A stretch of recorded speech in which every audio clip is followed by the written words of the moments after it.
welcome to Life in Perspective. I am excited about today's episode. I got one of my favorite people. I feel like she's my internet bestie at this point. The Sylvia Obell. What's going on? Hi, Brenda. Thank you for having me. Thank you for saying yes. No, of course. Oh my goodness. The feeling is mutual. I'm like, I obviously saw you because sometimes I attend one church LA, but I feel like once I started following you, I was like, I like her. I think I spazzed out when you started following me. I was like, oh, me?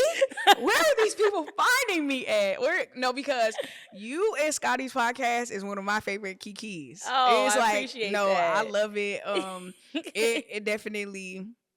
It's always like, I feel like it's the conversations I have with my friends, but it's like, yes, y'all get it. We try. All of the things I can't say. Thank you for saying them for me. That's really should be the tagline. All the things that y'all can't say, we will say for you. Thank you for handling that You're for welcome. us. No, but that was, I think, after you guys took a long break. Yes. Then you came back, and I think in that episode, you guys talked about, like, what would you call the last chapter of your life? Ooh. And you said, peace in the storm. I did say that. You did. You did. I did say that, didn't I? And that was literally last June that we taped that. Dang. So that's so crazy. A year later. How do you feel now? Peace in the storm. Peace in the storm. You said, child, just a new storm. Just a new storm. I think it's me. I think part of it is learning that, like, life is this. Ebbs and flows. Yes. Highs and lows, peaks and valleys. And, like, but the more you get from point A to point B, the more you can trust that you'll get to the next peak and the next valley and the next peak. But, and then, this industry we're in is also just so like that. But no, I think Peace in the Storm was definitely last year's. I think this year, I don't know. I think it's about, for me, I don't know if I have a succinct chapter name for it, but I think, like, for me, it's been about learning why not even call storms, but why dry seasons or valley seasons are necessary. Like, looking for, like, what am I supposed to be learning right now? Like, why, when in times where God clears things from my schedule, I think, okay, you clearly want my time. You want my attention. Heard you. So, like, what are we supposed to talk about now? So I think it's like me looking at it that way, which is a form of peace. It's extending peace, but it's also like wisdom from the storm. Yeah. Like, it's like, okay, you finally learn to make peace with it and trust it, but also, like, how is that pressure continuing to turn me into a diamond? Like, what am I supposed to be getting? No, that's like a mature perspective. I feel like you grow into that. Because first it's like, why is this happening to me? Why? What is going on? Crying like a toddler in face. Just throwing tantrums like, make this stop right now. Get me out. No, but I think maturity definitely gives you a different perspective. Like, okay, obviously this is happening for a reason. Now tell me why. Okay, but before because I just jumped in because I already know her. But y'all need to know her, okay? Sylvia is a journalist. Not like those people that just be saying stuff on the internet, on their Twitter. She like an actual journalist. Like, I've read some of her things, like, bomb journalist, on air talent. But who is Sylvia Obell? If you had an answer. Oh, like, who are you? Who am I? I think one of the things I know I've gathered is, like, so I've tried to move away from title. I'm a guest journalist, a writer, all of those things. But I think the thing that kind of sums me up maybe is, like, I feel like I'm just a person who exists to help people see the importance of their stories. Like, that's kind of what I've, like, boiled it down to. It's like, what I've always loved and why I even focus on profiling more so the further I've gotten in my career and had the agency to choose what I do. I've always loved profiling the most because it's like, I love interviewing somebody and helping, and then, like, writing their story out and helping them see, like, this is why you're important. Like, this is, and it's a lot, I interview celebrities, so there's, to some extent, at this point, people know why they're important, but I think it's helpful for people to see how we see them. Yeah. Especially when I solely at this point interview profile Black women. So it's like, it's important, I think, because when I was growing up, there wasn't a lot of Black women were being written about. They were being on covers, but they weren't being written about by Black women. Yeah, and that makes a difference. There's so much explaining they had to do, so much proving themselves, so much skepticism, like having to prove your humanity before you even get to, like, delve into your purpose. It's so exhausting. Yeah. And that's even why I understand why sometimes when I interview celebrities who have been in this business longer, like there's like a guard up, you know what I mean? Because that's what it's had to be. But I love like interviewing Serena Williams and her being like, nobody's ever asked me that before. Yeah. And I'm like, what? You've been you've been famous longer than like since I've been in elementary school. Like, what do you mean? Nobody's ever asked you this before. Yeah. But it's like it's really like that. So I think, you know, helping people see the importance of, I'm somebody who helps people see the importance of their stories. That's what I do. I love that. I also love how you are very open about your faith. Yeah. You know, like I knew you were a believer, and it doesn't always have to be overt. Like, right, you know, right. It is like Jesus, girl, like Jesus on my chest. Jesus on my chest. Like I actually love when I could just look at somebody or tell the way that they carry themselves or how they talk, and I'm like, this person loves Jesus, like for real, for real. I love that because I think it's something where, like you said, I very much like operate in certain spaces that weren't necessarily Christian-based spaces or church-based spaces. Like, I feel like I try to bring that in the spaces I exist within. But again, because it's not always the topic at hand, I don't ever, like, sometimes it's good to hear because I don't ever know, like, can people tell? I think also as I get further in my faith journey, I want to be able to, you know, be the vessel that God wants me to be. And so it's really been about, I think, especially in my 30s, trying to like figure out how to like infuse that into the work I do. Yeah. No, which I could imagine could be difficult because we live in LA. Right. And everybody got a God, and they are not all the same God that we have. You know what I'm saying? Everybody is not talking about Jesus when they say God. Right. Sometimes it could be other things. And so like, how are you navigating that? Like, do you feel like do you feel challenged by that sometimes? Like, because I know I've been in spaces where I want to say stuff, and then I'm like, but God, I don't think this is what they want to hear right now. You know, like, so how are you navigating, like, when to speak up, when to just be like, okay, this is an area I need to pray in? Like, how are you navigating that? Do you mean like in personal spaces or like in work Both. spaces? Both. Because both are our industry, essentially. Yeah. It's interchangeable. I think I navigated by, I also try to take stock. I've started to ask more of, I used to avoid, you know, like they say, like things don't talk about religion, politics, whatever, to just have a happy dinner party kind of thing are the rules. And I started to kind of like just break those rules, not even in the sense of like, oh, you should be. I think what I've learned is that as long as you don't come from a superiority place, a lot of people are open to hearing what you have to say about your beliefs. Because the same way I can believe that Beyonce is great, and somebody can incorrectly believe that she's not. For sure. And we can have a conversation about it. Like, you know, like I should be able to talk about my faith in that way too, in the sense where it's like, this is my faith, what's yours? But also like, less about me feeling like I have to dim that to make people comfortable. In the same way I used to dim my light to make people more comfortable. Like God, and it's funny because like I feel like God and my light are interchangeable, like with the Holy Spirit. But like, it's about me feeling like as long as I come from it from like an exploratory place or even just like a conversational place, because I'm also not really surrounded by people who would, even if it's not their faith, who would like make me feel like I couldn't be my whole self. I think it's about allowing everybody to be their whole selves and surrounding yourself with people in that way. I think when it comes to work stuff, it's more about like as I get my own agency and my own platforms where I can determine what the space allows, I can then infuse more of that in there because it's my space. You know what I mean? And that's why I feel like with the podcast especially, it's like probably the most people have gotten to see me talk about that because obviously from a journalistic perspective, we usually have to remove ourselves from the story. So, yeah. No, that makes sense. Where did faith begin for you? Faith began for me, I would say in middle school. It's funny because like I didn't grow up in the church as a kid. I'm first gen. Both of my parents are Kenyan. Both of them were Christians, but like we didn't go to church. And then like, you know, my dad's side of the family, Seventh-day Adventist. My mom's side was, you know, just, you know, Christian, you know, Christian.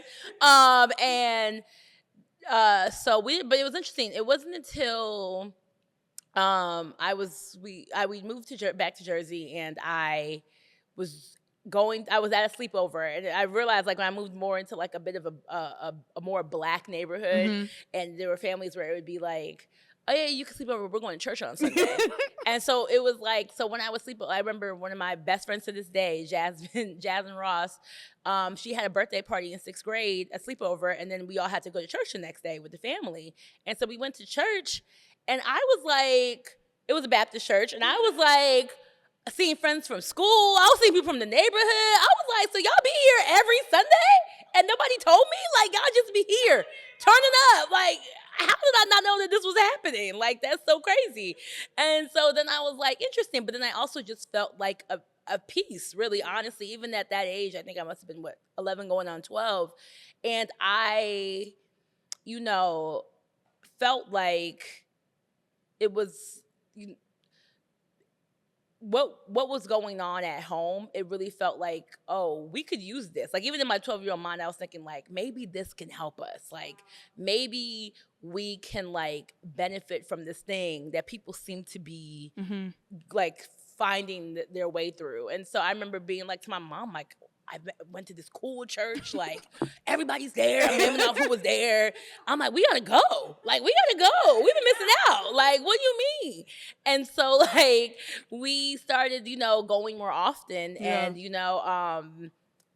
my mom and my sister and I all got baptized together on Easter, like, I love that. maybe a year or two after that. Mhm. And so I think for me, it was really my faith. The question was, where does it start? Yeah. Where did it start? I think for me, it really started in the sense of like, even at 12 years old, I think things were really difficult for me in a sense, and for my family. And I really was like, I'm a perfectionist. I'm like a people pleaser. I think I'm the kind of kid who early on mistakenly thought I can fix Things. Like, there's tension in the house, but everybody loves me. Yeah. I can fix things. Yeah. And then it's like, I think by the time I was becoming a teenager, I was like, oh, I need help. You said I can't. I can't. I cannot was like, fix it's bigger than me. And I said, maybe this thing, maybe God can help. And it was like, and I'm glad I chose the right path because I could have chose something else. But and I was happy that my mom was so receptive to it and like that, because obviously she came from that background. I think just had kind of swayed away from it for a little bit, just, being a mom of two and all that stuff. But it really came down to me knowing that, like, things were not okay and that, like, I needed something bigger than me to guide me to get through the stuff I was going through. Yeah. No, I love that story because I feel like as you, like, continue in your faith, like, I feel like God's going to use, like, that same thing. Like, yeah. Because obviously, like, especially in working in the industry, you come across people who need help. Yeah. And it's like, this is the answer. And I feel like he'll, like, create more ways for you to be able to do that. Because I feel like you are a personable person, whereas some people, like, I could be a bit much sometimes because I'm going to just say what I want to say. But I feel like you have this way that you communicate that makes it, you disarm people just because you're pleasant. Yeah. A little charming, a little witty. Yeah, it's funny because, I mean, that's one of the reasons I got into journalism because, like, I realized, like, I'm like, people just, and my mom has the same gift. Like, people just talk to us. Like, they just open up. And, like, sometimes I'll just be somewhere, like, even since I was a teenager, I'd be like, wow, they told me all that. Like, I just was checking in, seeing what was going on. And I'm just surprised at how much they have to say. But then that's also what made me realize, like, oh, we're all needing that outlet. Yes, absolutely. And I think I was somebody, especially in high school, where I was like, I got to make it because, I didn't come from money. I was like, I have to figure out how to be independent. And for me, I was really trying to lean on my natural gifts. And writing was one of them, but so was, like, I just knew I had this thing where people opened up to me. Yeah. And so I just felt like it was kind of a way to kind of serve those two things. But no, I appreciate you saying that, even because it's interesting. But yeah, I'm thankful for it. Yeah. For sure. Yeah, I love that. Okay. You said you was a people pleaser. Let's talk about that. I was trying to say I'm a recovering people pleaser. Are you recovering though? I've been, how did the girl say? I'm like 90 days sober or whatever. I feel like I'm like on day 300. I don't know. I've been trying for the last couple of years to really, really work on that. Where do you feel like it comes from though? It definitely comes from being a people pleaser. Definitely comes from my childhood. Okay. It definitely comes from like wanting to make my parents happy in the sense of like they didn't have a great marriage, and so it was kind of like, how do I make everybody happy? Okay. How do I make everybody laugh? I actually like, it's so funny. I was reading Will Smith's memoir, and he talked about in the very first chapter about how so much of our personality is formed by things we did to survive in our childhood. And he even had said like part of him being funny came from him trying to diffuse tension in his household. And then I thought to myself, damn, is that why I'm funny? Am I funny because I'm funny, or am I funny because I felt like I had to can't even have the joy of being funny and that would be linked to trauma. But no, I was like, no, but there's something to that. I think there's like a thing when you feel like it's as a kid, you don't really know how to make sense of things. For sure. I think initially, I was the only child for 8 years. My sister and I are 8 years apart. So it was like, I'll do it. You know what I mean? Like, I'll be the one. Because it seemed like it worked. It seemed like when I got straight A's, people were happy. When I did my chores, people were happy. When I wasn't rebellious or when I was disciplined, like, you know, when I did my chores, like, people were happy. And so I kind of told myself, okay, yeah, this is how I do it. This is how I do it. And then I think, you know, you get older and it becomes less and less sustainable. For sure. And then you also realize, like, you get older and you realize, like, oh, that's not my job. Yeah. Like, and there's no way you could please everybody. It's like you'll be in a constant state of feeling like you're not doing enough. Yeah. And that just induces a level of anxiety that just was not sustainable for me. And I would do it in relationships early on, like my early relationships in my teenage years and my 20s. Like, I found myself doing the same thing. And you know, in some senses it helped, like being a perfectionist, because it's like I did great in school, got my bachelor's, my master's, like, you know, did all that stuff. Yeah. But like when it came to like me as a person and just the self-care of it all, it just I had to make a change. And do you feel like people don't always get to experience all of you because you're trying to please them? Do you ever feel that way? Yeah, I mean, you know, I think that's definitely was a newer thought, like, as I developed further. I think it was, like, this idea that, like, realizing that it's part of just a fear that if you were really yourself, if people saw you when you're down, people saw you when you're, like, will they still love you, but also will they still keep it together? Yeah. Like, because honestly, like, I joke with both my parents, like, I remember for like when I like break down, like if I like the first few times I allowed myself to just like not act like I was okay around them, oh my God, like where, you know what I mean? Like it was so like not normal. Yeah, that like I used to feel like, oh, everybody will fall apart if I fall apart. Was more of it. So I have to keep it together so everybody can feel okay. Yeah. And then it's kind of a thing where it's like, no, it's okay for you to be sad. It's okay for you to fall apart sometimes. It doesn't mean that you're gonna go like all the way to this other lane and just be this whole depressed person. But it's like, I'm allowed to have emotions. I'm allowed to like have reactions. And I think also, I think, you know, when you meet, I really love my friends because I think as I started to make more and more genuine friendships, like seeing them love me no matter how I was gave me the confidence to embrace that more. So I think like that's why love is powerful too, because I think like the more I experienced people who loved me in all stages, not even just love me, because I don't want to come off like I wasn't loved growing up. I'm like, I was very loved. But like in the sense that like, but when I would show like, you know, the my parts that you like, were hiding, like sure. I think the parts of me that I felt like I had to hide were received and nobody freaked out. You know what I mean? Like everybody was okay. I was like, oh, okay, let me, you know, step further into this and step further into that. And also, I think trying to make people comfortable, I felt like at a certain point was holding me back. Because I was the kind of person who shined brightly and was felt, especially in high school, like, oh, Sylvia in the honors class with little white kids, like, oh yeah, you know, in church when like your mom, like they would give like report cards and stuff like quarterly, and my mom every time, no matter how hard I begged that lady to stop giving Pastor my report card, because the kids in the teen choir were like, again, just wait till you get to high school, see how you do that. And then they're like, wait till you get to college, and see how you do that. And it's like, you said, did it.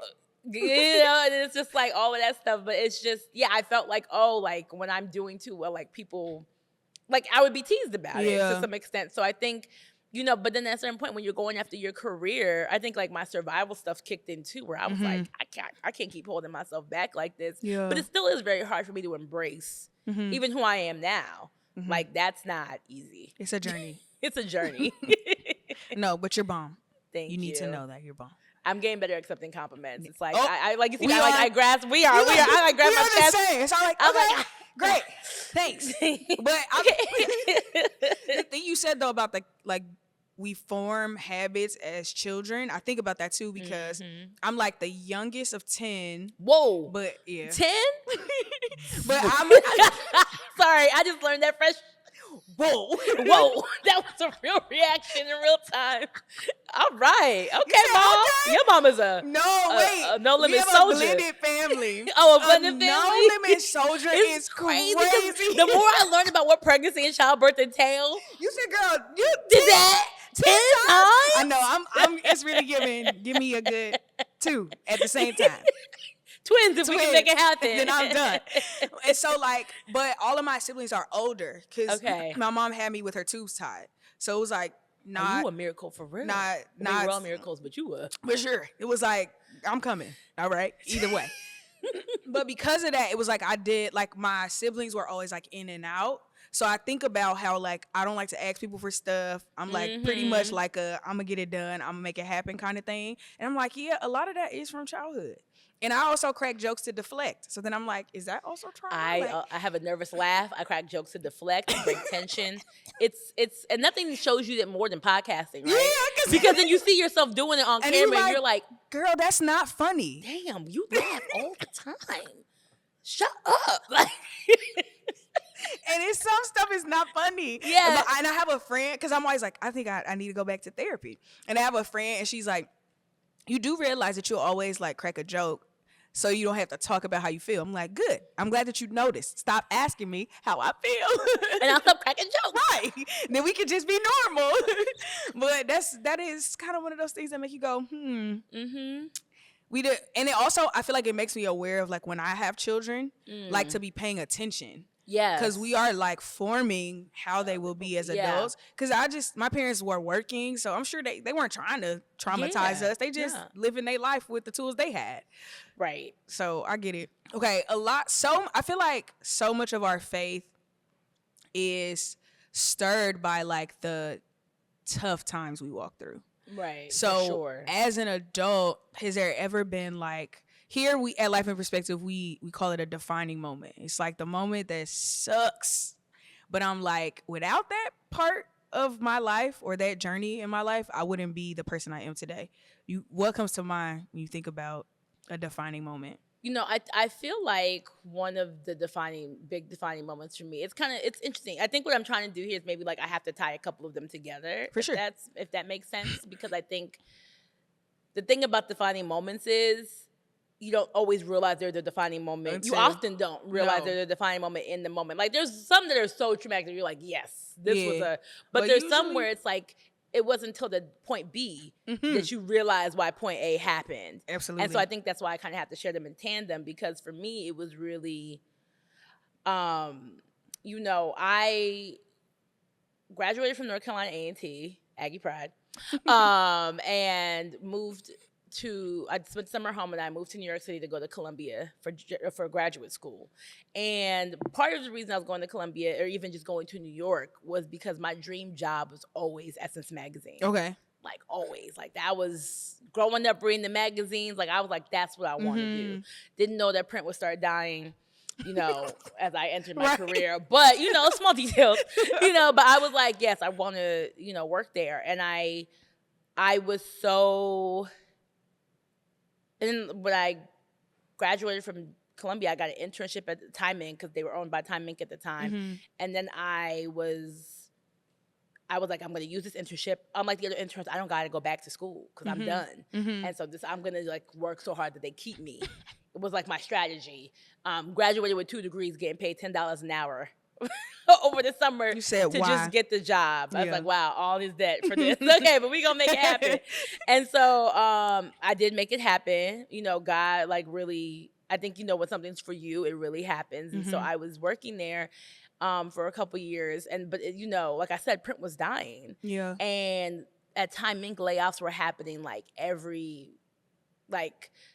I think by the time it got to the point where I was worried, I had seen like 3 or 4 cycles of layoffs, and I had only been there for like maybe 14 months, 15 months. Like that was like the way in which it was going. And so, you know, suddenly it's like you get this place, but you're also thinking to yourself like, I got here already? So it's defining because it was me realizing like, I thought that this would be like a final step. And it's like the first job out of school. And that's kind of crazy. But then it's also like, oh, you're in a situation and all the economy and all the things that are happening, it's not how you pictured it would be when you were coming up. And so when it was finally my time to get laid off, I remember walking home from the subway that day and feeling just like, wow, I'm 25. I'm 24, and everything I worked this hard for, it's happened, and it's just, and now I'm done. Like, do I pack it up and go back to Jersey? Like, what do I do? Like, I just kind of felt so like this big dream I had. It just kind of, I got it and then it got taken away from me, kind of a thing is how it felt. But I feel like the reason why, and then also there was like a lot of complications with, like, even by the time I was laid off, I feel like, you know, I had felt like, you know, in order for me to be somebody that they let go of, I must not be writing well enough. And, you know, and there's certain managers or editors you have who may make you feel that way too. And I think back then at the time too, there was really kind of this feeling like you could only be one kind of journalist still. Like it was kind of like you kind of had to be like the polished, like, you know, Nicole Hannah-Jones, Denise Coates, like writer kind of person. And it just felt like I didn't know. It really made me question my voice, my career, my decisions, everything. And the reason why I call it a defining moment is because it was the first time I felt like in my adulthood, I felt like I met these like super huge obstacle that was so scary. Cause I don't think I got a job after that for another 3 months. And then that job ended up being at BuzzFeed. Okay. But I didn't give up. I didn't go back home. Like I stayed and I kind of pushed through. And I remember that being the very first time that I was like laying prostrate, like praying. Like I was like, it was the first time I really had to trust that God was like, you're supposed to be here, because everything was pointing to the fact that I wasn't. And so I really just felt like, I really wasn't sure what was going to happen next. And I ended up getting a job at BuzzFeed. But even then, I wasn't writing. Like, you know, at the time, it was 2015. It was like the black dress. Like, it was very like listicles, quizzes, all of that stuff. And it wasn't until, and I was kind of just comfortable doing that because I kind of still felt like, oh, I'm not the writer I thought I was. I'm not the journalist I thought I was. Like, and so I was just doing these things, just trying to like, you know, survive and be in this place, but not really operating in my full gifts. And then the opportunity came a year after I started working there to write this big feature that turned out to be one of the biggest in my career, and like also the one that where I think I first got on people's radar.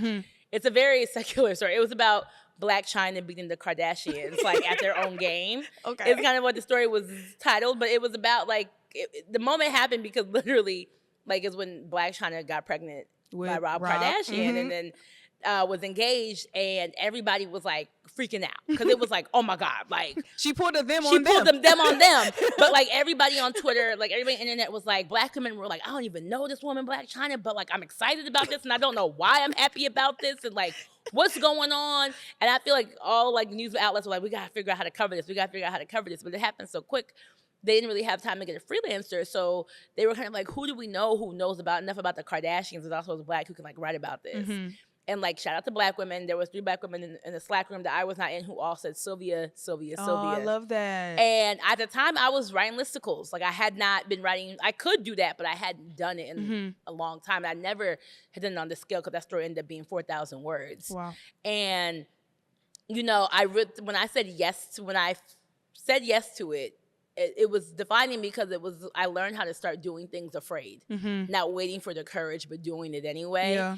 And for me, that story, it was hard. I had to do it. Like, I think it took like initially the first deadline was like in a week, and it was like such a big story. Mm-hmm. Ended up doing it like in 2, but even when I let it, like even when it was time to publish it, like I felt like it was good, but I was like, we'll see, because even in the midst of that, there was so much struggle in, oh, well, you want to make these jokes within the words, and like you're writing kind of like you tweet here and there, and it's like, I don't know if these are going to work, and I had to fight for certain lines to make the story, and those lines that I fought for ended up being some of the most tweetable lines after the fact, because fast forward, it comes out and it's the first long form story at BuzzFeed to hit 1 million views. Wow. And in that moment, it kind of was like, and then suddenly all these writers and all these editors from different places are like, who's Sylvia? What's this? What's going on? Oh my God, you're so great. I'm getting these emails. I'm getting like people asking me if I want to write a book. I'm getting all these things. And like, and it's just, and it was like, it was very secular, but it was like restoring this part of me that I thought I had given up on, that I thought like wasn't good enough. It was one of the first times where it's like, oh, trust your intuition, trust your voice. And if you just do that, like, who knows what the outcome will be? Because it's always like, to me, the things that hit big are never the things that I think are gonna hit big at all, ever. It's like I remember my editor being like, "Are you ready for this?" And I was like, "Ready for what?" We do stories like this all the time. I mean, it's long. I don't know. People read. People still read it. I don't know. It's 4,000 words. I don't know if people gonna read it. And the fact that like everybody read it, and like even to this day, sometimes people approach me like, "You wrote that Black Chyna story," and when you wrote it, I think because sometimes people look down like pop culture is like this silly thing, but for me, it's like pop culture is a reflection of society, and I think for me, I've always looked at it that way in the sense of, let me show you how this thing that happened in pop culture, why you feel the way you feel about it. You feel this way about it because we have been in the position watching this white family, you know, get credit for things that Black women have been doing for a long time. At the same time, like fully immersed in our culture, dating Black men, had babies, like doing all this stuff, like getting their butts injected, like doing all this stuff, and it being okay when we were doing it, it was ghetto until it was proven fashionable or whatever. And then here comes this Black woman who, and let me point the parallels of her and Kim, and how like the only difference between them is class. Like, and how like the level which they grew up in, and like it became like this whole socioeconomic like also story within this pop culture story. And I think, to me, it really was like, this is what I love to do. This is what I like to do. Like, you know, and it's in addition to telling people stories, but it felt like a very big defining moment for me because, again, it was God being like, see what happens when you don't give up. Like, see like what happens when you walk in what you're supposed to be doing. And I think like, because it's like a secular story. It's not, I love that it's a secular story because God exists beyond the 4 walls of the church. Right. Like, and he moves in our lives, even if our job isn't like preaching, you know what I'm saying? Like, and I'm like, no, I can see a thread. I can see you losing something, and I can see you said this is the first time I ever lay prostrate. There's some things that we lose in life because God's like, I need you to know me on this level because the next season is going to require this to be your posture. For sure. Absolutely. No, I definitely feel like that's where I always said, like, I feel like, you know, if you look at your career success or whatever, like a mountain, and like the higher you go up, the less oxygen is the altitude, right? And I feel like for me, it's like the higher I go up, the more I need God, because he's like the oxygen. Come on. And it's like, literally, it's like the higher up I go, the more I need him, because I can't survive there. I can't survive at these heights on my own. No. And so like, I call it defining because like, literally it's when you go through something, you remember the last thing you went through. It was that for me with my career, where it was like, that's the moment I go back to when then 2020 hits and layoffs are happening again. And I'm like, what am I going to do? You know, it's the way I go back to when I just knew I was only ever going to be a writer. And then they're like, hey, we want you to host a show. And I'm like, host? Video, camera? I don't want people to know what I look like. I love the idea that people know my name and my byline and they can judge me off of my writing. I'm a serious writer. And then it's like, oh no, we're pivoting to video. So like, we want you to host this and do this. And then now I'm on camera, literally dry heaving before every time I go on air, because I'm like, this feels like against like what I want to do. Like when girls ask me sometimes, like, how did you become a host? I'm like, I don't even feel like I'm the person to answer that because God wanted me to be a host. There was no strategy. There was no strategy. You said on accident. I'm just here. It's like, I just literally am like, okay, guys, so what we doing next? Because you're the reason why I'm in this in the first place. Like, I did not ask for this. I was happy at my desk just filing off news stories. And the next thing I know, it's like, and I think this is why I also believe in God full circle moments, because the reason I'm a host was because of an Issa Rae show. Like, Insecure was popular, and they wanted to do, like, BuzzFeed had to deal with Twitter, and they wanted to figure out a show to do an after show for the entertainment desk. And I was entertainment desk reporter. I was one of like 2 Black girls. And they were like, Sylvia's good on camera. So like, let's just have her host this after show for Insecure. Wow. And I was like, what? And then, you know, like I did it. And then it just became something where it was like, oh, let's keep it going. Let's make it like a Black Twitter show.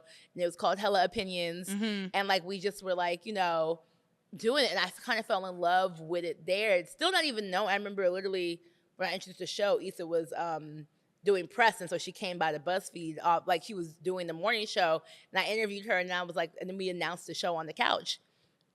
In that moment in 2018 or 17, like I didn't know that in 2023, when we don't have a podcast with Netflix, and I find myself profiling Issa for the Today Show special cover that they were doing, and then she's the one who's like, oh, how's the podcast going? Like, what's going on? I was like, oh yeah, you know, we're not on Netflix anymore, but like, we gonna figure it out, girl. Don't you worry about us.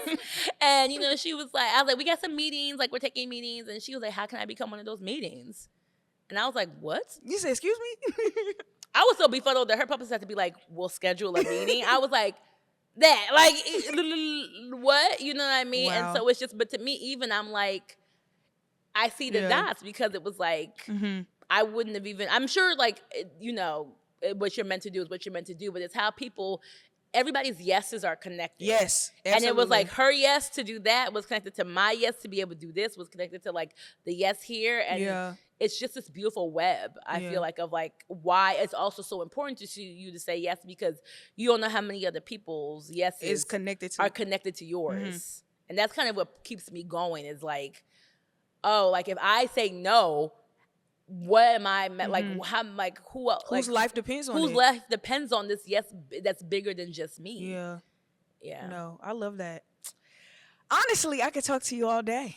I really could. I'm like, I'm here for this. I know. I'm like, I feel like I'd be rambling sometimes too. So I'm like, I'm doing my best. You're doing great. Because I kiki. I'm like, so then,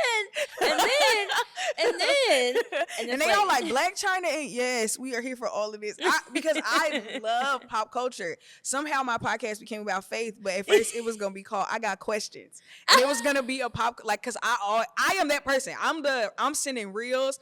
I'm sending like, did y'all see this? Right. What is happening? But that's why the intersection is important too, because like, sometimes I feel like it's different too. Because even now, I'm 34, and I'm kind of like, okay, I've been in this pop culture space for a long time, but I feel like this transition of like, okay, because again, the higher you go, the more you need faith. And it's like, I'm so tapped in with God, where I'm kind of like, it feels inauthentic for you to not be a part of what I do in some way.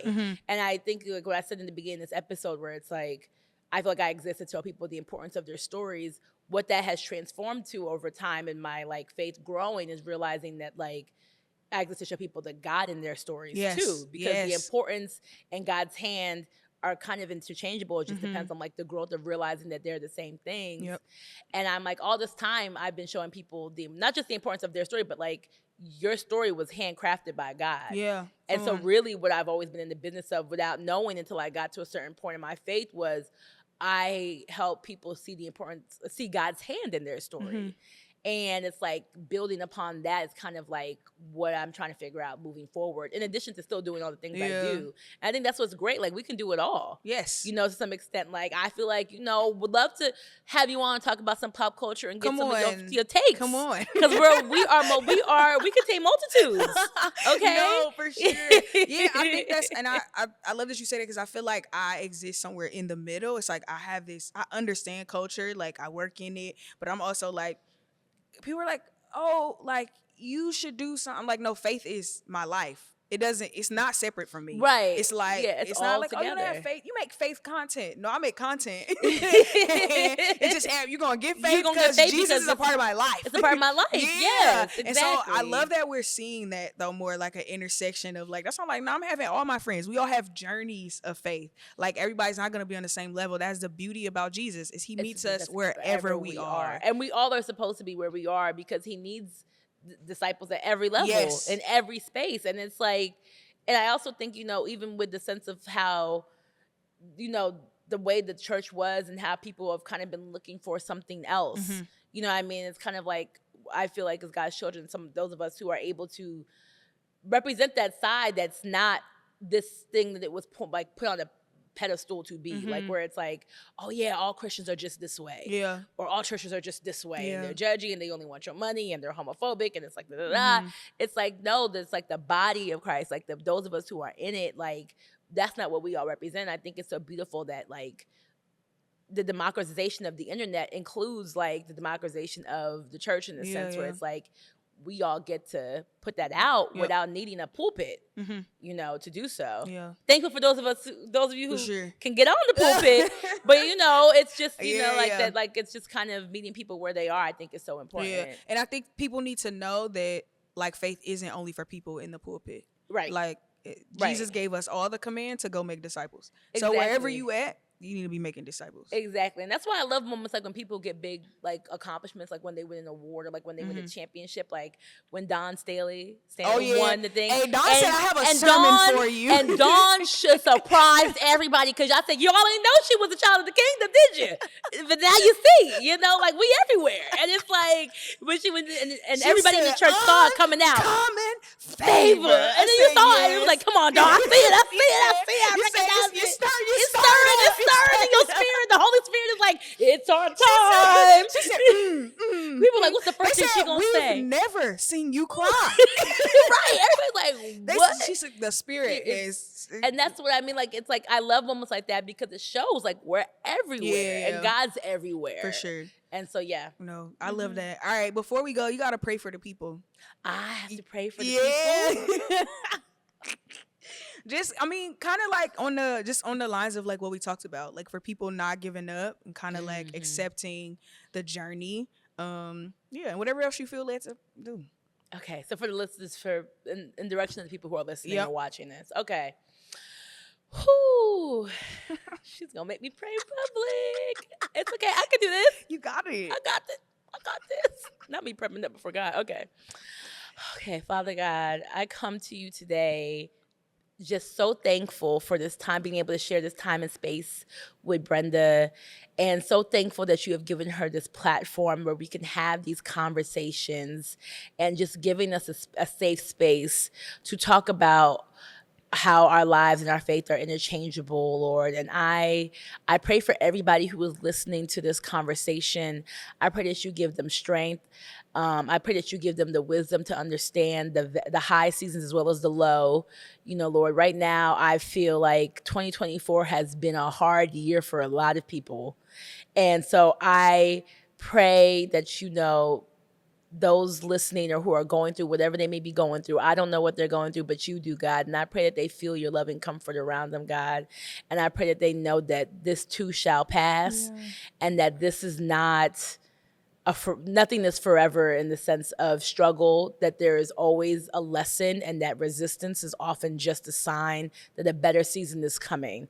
So I pray that faith and that belief that people can feel that and feel just, the simple joys of rest and love in the meantime, God. And again, I thank you for this space, for Brenda, and I ask all of these things in your name, I pray. Amen. Amen. I do. You did good. You did good. I love that. Hey guys, I hope that something was said today to help put your life in perspective. Do me a favor, go follow Sylvia right now. Go tap in with her, and we're gonna be on the lookout for how she is including God in her next season of her life. I'm excited to see how you show us how God is in all of our stories. Guys, we'll be right back here next week. You already know, hit the subscribe button, go subscribe on all audio platforms. This is Life in Perspective. We out.